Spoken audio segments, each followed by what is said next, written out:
أعوذ بالله من الشيطان الرجيم. بسم الله الرحمن الرحيم. الحمد لله رب العالمين، والصلاة والسلام على أشرف الأنبياء والمرسلين، حبيبنا وحبيب إله العالمين أبي القاسم المصطفى محمد وعلى آله الطيبين الطاهرين المعصومين۔ اربعین پہ آج جس نگاہ کی ضرورت ہے وہ تہذیب اور تمدن کی نگاہ ہے۔ تہذیب اور تمدن در حقیقت وہ حقیقی اور بنیادی ہدف ہے جس کے قیام کے لیے اللہ تعالیٰ نے حضرت آدم سے لے کر امام مہدی علیہ السلام کے ظہور تک کے اندر جتنی بھی اولیاء الہی کی اصلی ذمہ داری قرار دی ہے وہ اس حقیقی تہذیب اور تمدن کے قیام کی ذمہ داری ہے۔ الہی ادیان کی اصلی ذمہ داری اسلامی تہذیب اور تمدن کے قیام کی کوشش ہے۔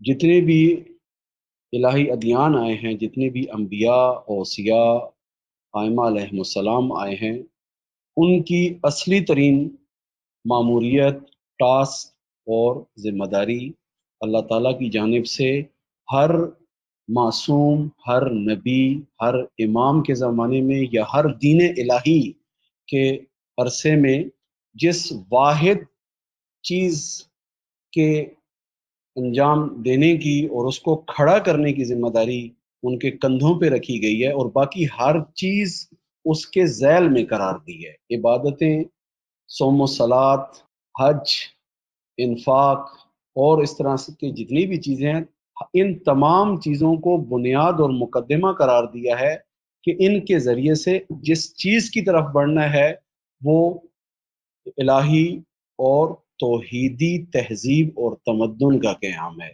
اسی لیے ہر نبی کو اسی اہم اور اصلی ذمہ داری کی نسبت اللہ تعالیٰ نے ایک حیثیت اور مقام دیا ہے۔ یہ جو قرآن مجید کی سورہ آل عمران کی یہ آیت کہ جو قرآن کی موجودہ جو ہمارے پاس ترتیب موجود ہے، اس میں تیسرے سپارے کا آغاز جس آیت سے ہو رہا ہے، تلک الرسل فضلنا بعضهم علی بعض، اللہ نے بعض رسولوں کو بعض پر جو فضیلت دی ہے اور ان کو اولی العزم قرار دیا ہے، اس اولی العزم ہونے کے پیچھے جو اصلی وجہ اور سبب ہے وہ اس تہذیب اور تمدن کی سطح کی آزمائشوں سے گزرنے کے لیے ان کے اندر وہ ظرف اور ان کے اندر وہ صلاحیت کا پایا جانا ہے۔ کہ آپ دیکھتے ہیں کہ قرآن مجید کے اندر اولی العزم انبیاء کے جن کا ذکر ہوا ہے، اور قرآن کا ایک بہت بڑا حصہ انہی انبیاء علیہم السلام کی جو کاوشیں ہیں اسی الہی تہذیب اور تمدن کے قیام کی انہی کو بیان کر رہا ہے۔ اور آج کتنے افسوس کی بات ہے کہ ہم ادیان الہی کا اتنا عرصہ گزارے، یعنی تقریباً آپ دیکھیں اگر ہم حضرت آدم سے آئیں ختمی مرتبہ تک اور اس کے یہاں تک آئیں تو تقریباً کوئی 9 سے 10 ہزار سال کا یہ عرصہ ہے، اور اس کے بعد آگے آئیں آپ 1400 سال جو شریعت محمدی اور رسول اللہ کا جو دین اسلام ہے اس کو گنوائیں تو آپ دیکھیں تقریباً کوئی 11,500 سال بشر کے سامنے الہی تعلیمات موجود ہیں، لیکن ہم یہ دیکھتے ہیں کہ ہمارے پاس جو اس وقت دین موجود ہے یا جو اس وقت تعلیمات کے نام پہ موجود ہے اس میں دور دور تک یہ چیزیں نہیں موجود۔ اسی وجہ سے آج جب آپ ایک جوان کے سامنے یہ کہتے ہیں کہ اسلامی تہذیب اور تمدن، تو اس کے ذہن میں کوئی واضح تصویر نہیں آتی۔ اب اس کے ذہن میں کہاں سے واضح تصویر آئے؟ کیونکہ اس تہذیب میں آپ نے کہیں پر حضرت آدم کا نقش بیان ہی نہیں کیا، یہاں پر حضرت نوح کی کاوشیں بیان ہی نہیں ہوئی ہیں، یہاں پر حضرت ابراہیم کی جو امت سازی ہے اور اس کے لیے جو بنیادی امتحان ہیں جن سے حضرت ابراہیم گزرے اس تہذیب اور تمدن کو کھڑا کرنے کے لیے، اس کا ذکر کہیں نہیں ملتا۔ نہ قرآن کی تفسیر کے اندر اس پہلو کو اتنا اجاگر کیا جاتا ہے، نہ ہماری مجالس اور محافل کے اندر ذکر ہے، اور نہ ہی ہمارے جو تعلیمی نصاب ہے اس وقت، چاہے وہ عصری تعلیمی نصاب ہو یا دین کے نام پہ جو نصاب اس وقت پڑھایا جا رہا ہے، ہر دو کے اندر یہ ایک بنیادی دیگر ضعف کے ہمراہ، دیگر نقائص کے ہمراہ ایک بنیادی نقص اس وقت موجود ہے۔ لہٰذا آپ یہ دیکھیں کہ ہم نے جو ابھی گفتگو کی آج چوتھی کڑی جو ہے، اس کے اندر ہم انشاءاللہ حضرت ابراہیم علیہ السلام کا جو الہی تہذیب اور تمدن کے اندر نقش ہے، اور جو اہم حصہ حضرت ابراہیم کے زمانے میں اسلامی تہذیب کا طے ہوا، کیونکہ بات یاد رہے ہماری اصلی محوری بات آج چوتھی نشست تک میں اس چیز پہ چل رہی ہے کہ اگر ہم اربعین کی ظرفیت، اربعین کی صلاحیت کو سمجھنا چاہتے ہیں تو اربعین کو ایک تسلسل کے اندر دیکھنا پڑے گا۔ اربعین کے پس و پیش میں جو کچھ ہوا ہے یا جو کچھ ہونا ہے، جو کچھ آج تک سابقہ ایک پوری تاریخ ہے اس کے اندر ہوا ہے، اگر اس کے ذیل میں اربعین کو نہیں دیکھیں گے تو ہمارے سامنے یہ اربعین اسی طرح ہی ایک رسوماتی شکل اختیار کر جائے گی، ایک جذباتی رسم قرار پائے گی، اور ایک سطحی معرفت اور آگاہی اربعین کی نسبت ہوگی، جیسے ہمارے پاس اس وقت عاشورہ اور کربلا کے بارے میں ہے کہ ایک خاص محدود عرصے کے اندر چند ایام کی جذباتی تعلق پر مشتمل کچھ سطحی اعتبار سے جو ہے ایک وابستگی ہے۔ 4 دن شور شرابہ رہتا ہے، 4 دن سب کچھ ہوتا ہے، اس کے بعد سب کو بھول جاتا ہے کہ بلاخر بھائی طے تو یہ تھا کہ آپ نے ان 10 دنوں کے اندر تمرین کرنی ہے، مشق کرنی ہے۔ ان 10 دنوں کے اندر آپ دیکھیں کہ جب انسان کی نگاہ، دقت کریں، جب انسان کی نگاہ الہی تعلیمات کے اوپر، الہی مناسک کے اوپر، انسان کی جب نگاہ تہذیبی نگاہ ہو جاتی ہے، تہذیبی نگاہ کی خاصیت یہ ہے کہ چیزوں کو مربوط کر کے پیش کرتی ہے۔ تہذیب یوں نہیں ہوتی کہ چیزوں کا تعلق پس و پیش سے کاٹ دے، ماضی اور حال سے اور ماضی اور مستقبل سے اس کا تعلق کاٹ دے، ایسے نہیں ہوتا، بلکہ تہذیب ایک تسلسل کا نام ہوتا ہے، اور اس کے اندر آپ کے سامنے ماضی بھی رہتا ہے اور اسی کے آئینے میں جو ہے مستقبل کو دیکھنا ہوتا ہے۔ لہٰذا اگر ہم آج اربعین کی ظرفیت کو سمجھنا چاہتے ہیں، اربعین اس وقت کس طرح کا ارادہ الہی ہے، کس موڑ پہ اللہ تعالی سابقہ انبیاء کی محنتوں کو رنگ لانے کے مرحلے میں لا رہا ہے، اگر ہم اس پوٹینشل کی آگاہی چاہتے ہیں، اس کو سمجھنا چاہتے ہیں، تو اس کے لیے ضروری ہے کہ ہمیں انبیاء علیہم السلام کی جو حیات مبارکہ ہے اس کے اقدامات کو سمجھنا ہوگا، کہ جس کو ہم نے کہا ہے الہی تاریخ جو ہے اس کو سمجھنا ہوگا، کہ یہ الہی تاریخ اگر ہمیں سمجھ آ گئی تو اس وقت اندازہ ہوگا کہ غدیر کس مرحلے کا نام ہے۔ پھر مسئلہ خالی سنی شیعہ کا نہیں ہے، جیسے آج آپ دیکھیں ہم نے کیا کیا ہے، ہم نے دین کو عقلی اور فطری پیش کرنے کے بجائے دین کو شیعہ سنی کر کے پیش کیا ہے۔ نتیجہ اس کا کیا نکلتا ہے؟ یہی ہے جو اس وقت آپ دیکھ رہے ہیں۔ مثال کے طور پہ پاکستان، عجیب ہے، پاکستان ایک ایسا ملک کہ جس کے قیام کے وقت، جس کی تشکیل کے وقت کوئی شیعہ سنی کے عنوان سے نہیں کھڑا ہوا تھا۔ آپ دقت کریں، ہسٹری اٹھا کے دیکھ لیں، پاکستان کے لیے کے قیام کے لیے جو کاوشیں ہیں پاکستان کے لیے، مسلم لیگ، اس وقت کی جو مسلم لیگ تھی، آپ اس کو دیکھیں کہ اس کی جو کوششیں تھیں وہ کس بنیاد پر تھی؟ آیا اس کے اندر شیعہ سنی عنوان تھا؟ یا جب باقاعدہ طور پر یہ استقلال پاکستان ہوتا ہے، قیام پاکستان ہوتا ہے، تو اس وقت جنہوں نے قربانیاں دی اس کو کھڑا کرنے کے لیے، آیا اس وقت کچھ ایسا تھا کہ یہ جناب مثال کے طور پہ یہ شیعہ الگ ہیں، یہ سنی الگ ہیں؟ آیا کوئی ایسی چیزیں تھیں؟ یعنی ہم دیکھیں کہاں سے کہاں آئے ہیں۔ ہمیں ایک اس چیز کو دیکھنے کی ضرورت ہے، اس چیز پہ دقت کی جائے، ہمیں اس وقت اپنا قومی حبوط جو ہے اس کو دیکھنے کی ضرورت ہے۔ ہم کہاں تھے، کہاں آ کھڑے ہوئے ہیں، یہ بہت اہم چیز ہے۔ تہذیب انسان کو دائماً محاسبے کی حالت میں رکھتی ہے۔ تہذیبی اسلام، تہذیبی اسلام یعنی جس کے اندر ایسا اسلام، ایسی اسلامی تعلیمات، چاہے وہ اعتقادات ہوں، اخلاقیات ہوں، احکامات ہوں، یا اس سے متعلقہ دیگر چیزیں، یہ تمام چیزیں جو ہے تہذیبی، جب اس نگاہ کے ساتھ دیکھے جائیں گے تو تہذیب مسلسل انسان کے سامنے محاسبہ رکھتی ہے کہ بھائی یہ کیسا اسلام ہے جس کے اندر حاکمیت کی بات نہیں ہے، یہ کیسا اسلام ہے جو دن بدن پھیلتے ہوئے بجائے آپس میں جوڑنے کے دن بدن جو ہے وہ بکھیر رہا ہے، دور کر رہا ہے، شیرازہ بندی کو کیا کر رہا ہے، شیرازہ بندی کے بجائے یہاں پر شیرازے کو بکھیرنے کی طرف لے کے جا رہا ہے۔ آپ یہ دیکھیں کہ ہمیں ایک قومی حبوط کو دیکھنا ہے۔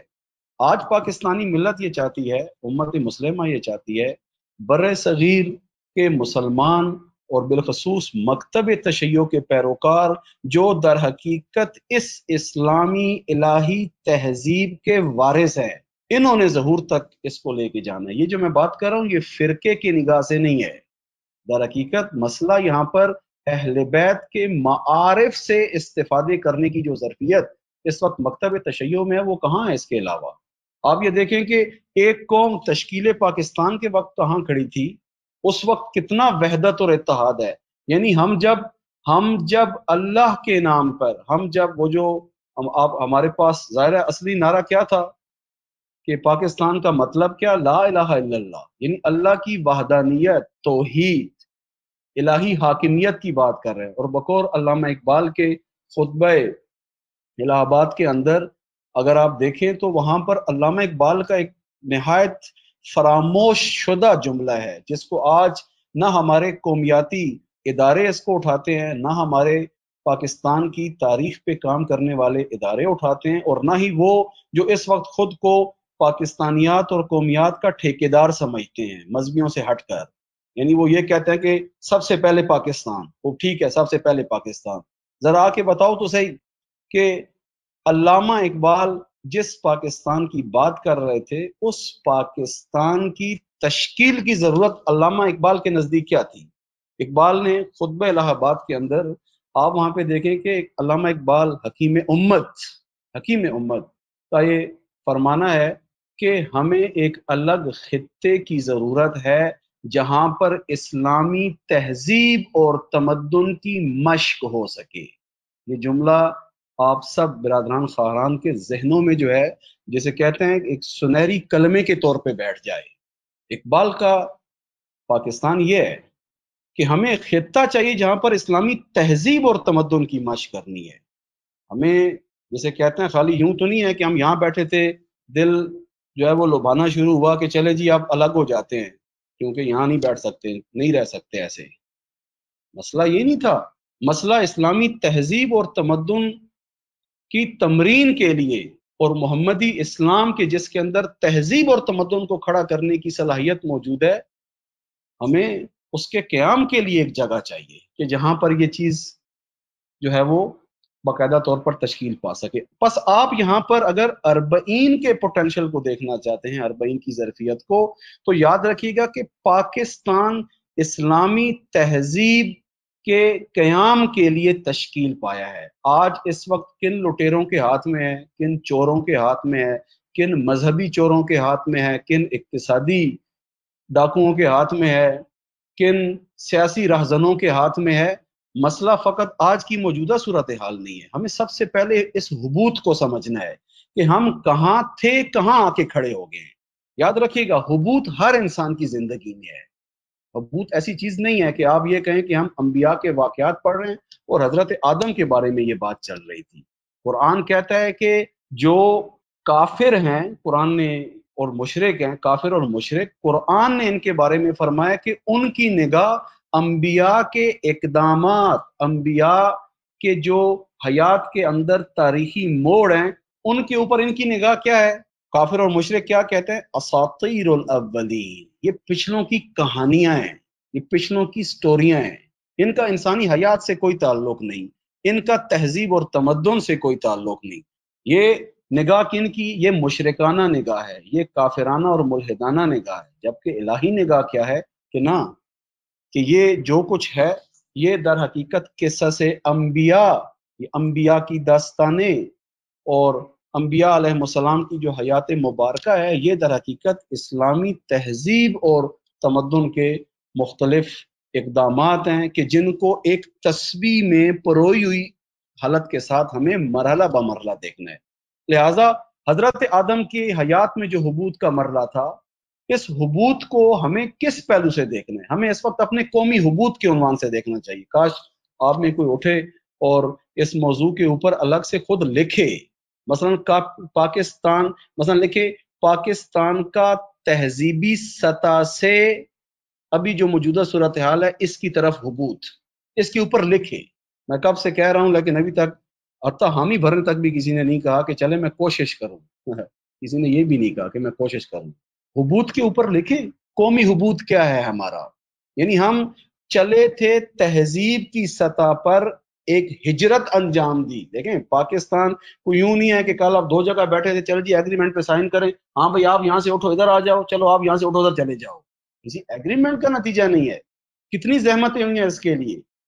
آپ دیکھیں کاش ہمارے سامنے نئی نسل کے سامنے تاریخ دکھائی جاتی کہ یہ جب قیام پاکستان ہے در حقیقت پوری ایک ہجرت ہے. جو کل میں نے آپ کی خدمت میں عرض کی نا کہ تہذیب اور تمدن انسان سے قربانی مانگتا ہے. اس قربانی کے اندر ہمارے پاس جو حضرت نوح کی زندگی سے جو چیزیں سامنے آئی ہیں اس میں دو بڑے اہم پہلو ہیں. ایک ہجرت ہے اور دوسری چیز اجتماعی مومنانہ کاروان میں فٹ ہونا ہے. مجھے آپ بتائیں کہ قیام پاکستان میں یہ دونوں چیزیں شامل ہیں یا نہیں ہیں؟ ہاں نام میں کچھ بولیں، ہیں یا نہیں ہے؟ ہجرت نہیں ہے. میری اس ہجرت سے مراد خالی وہ مہاجر طبقہ نہیں ہے، یعنی البتہ ان کی بھی بہت بڑی قربانی ہے. ابھی ہمارے کئی خاندان ہیں جو اس وقت سادات کے خاندان کراچی، لاہور اور اس کے علاوہ دیگر شہروں کے اندر جو اس وقت موجود ہیں، اس کے سادات کے علاوہ جو دیگر بھی خاندان ہیں ایسے جو ہجرت کر کے جن کی آج بھی کئی فیملیاں رہ گئی نہیں ہیں، نہیں آ جا سکتے موجودہ سیاسی مسائل اور حالات کی وجہ سے اور کئی اس طرح کی صورتحال کی وجہ سے. کیا یہ ہجرت ہے یا نہیں ہے؟ یہ ہجرت اور اس کے ساتھ مومنانہ کاروان کا حصہ. یعنی جب یہ ہجرت انجام پا رہی تھی، آپ ذرا غور کریں، آپ وہ اس وقت کی ویڈیوز چیک کریں، اس وقت کی تصویریں چیک کریں. اب تو ہسٹری سے یہ چیزیں گما دی گئی ہیں نا، نہ ہماری نسل اس طرف زحمت کرنا چاہتی ہے. آپ جا کے دیکھیں کہ کوئی فرق ہے کہ یہ شیعہ یا سنی ہے. آپ دیکھیں ہم جب تہذیبی دھارے میں آنے کے لیے کوششیں شروع کی تو ہم نے ایک جسے کہتے ہیں ایک واسکٹ اور ایک پتلون جو ہے پہنے ہوئے، ایک جس کی جسے کہتے ہیں بظاہر داڑھی بھی نہیں ہے چہرے کے اوپر، قائد اعظم، لیکن اپنی بات میں کھرا ہے، اپنے کہنے میں صادق ہے، جو کہہ رہا ہے اس پہ ایمان ہے. اور اس کے پیچھے آپ دیکھیں علامہ اقبال، آپ دیکھیں ان کے کہنے پہ ہم نے ایک پوری تشکیل کا عمل انجام دیا. یعنی ہمارے بڑوں نے اس کام کو انجام دیا. کسی نے نہیں کہا کہ میں جو ہے وہ قائد اعظم کیونکہ شیعہ میں اس کے پیچھے نہیں چلوں گا. کسی نے نہیں کہا کہ یہ فلاں جو اس وقت اسلامی استقلال کے لیے جو کوشش ہے اس کا جو مالی ڈونر ہے ہم تو اس کے ساتھ نہیں چلیں گے. کسی نے نہیں کہا کہ یہ فلاں جو ہے اس طرح کیا تو ہم اس کے پیچھے نہیں چلیں گے. اب دیکھیں کہاں سے کہاں کھڑے ہوئے ہیں ہم. یہ حبوط نہیں ہے. خوب سوال، ہر ایسے حبوط کہ جس کی ہم نے تعریف کی تھی، حبوط کا مطلب ہے اعلیٰ مقام سے پست مقام کی طرف آنا، اعلیٰ درجوں سے انسان کا نہایت ہی ابتدائی درجوں کی طرف آ جانا. خوب یہ حبوط ہے. حبوط کے نتیجے میں کیا کرنا ہوتا ہے؟ حضرت آدم کی سنت کیا ہے؟ حضرت آدم کی سیرت سے ہمیں کیا سیکھنا ہے؟ حبوط کے نتیجے میں توبہ کرو، اجتماعی توبہ. ابھی آپ دیکھیں ہم ماہ رمضان میں دعا جوشن کبیر پڑھتے ہیں 1000 بار، اس کے 1000 اسماء الہی کو تقریباً 100 کے قریب ہم اس کو تکرار کرتے ہیں، اس کے ایک حصے کو کہ خدایا تو جو ہے وہ مجھے معاف فرما، تو ہمارا جو ہے وہ استغاثہ سن. اب مجھے بتائیں کبھی ہم نے ماہ رمضان میں اس پہلو سے بھی کبھی توبہ کی ہے؟ اجتماعی توبہ. دعا جوشن کبیر فردی مسائل کے لیے نہیں ہے فقط. دعا جوشن کبیر کے اندر توبہ جو ہے، قرآن جن توبہ کی بات کر رہا ہے اس کے اندر ایک بڑا پہلو اجتماعی ہے. اس لیے آپ دیکھیں انبیاء کی دعائیں اٹھا کے دیکھ لیں، کتنی دعاؤں کا آغاز ربنا سے ہو رہا ہے. غور کیا ہے کبھی ہم نے؟ ربنا، اے ہمارے رب. بات یہ نہیں ہو رہی ہے میرے رب فقط، اے ہمارے رب. ایک اجتماعی سفر کی بات ہو رہی ہے. تہذیب کا سفر، یاد رکھیں، تہذیب کا سفر فردی نہیں ہے، تہذیب کا سفر کاروانی ہے، تہذیب کا سفر اجتماعی ہے. جب تک تہذیب کے لیے اجتماعی حالت بیان نہیں بنتی اس وقت تک ہم نہ تو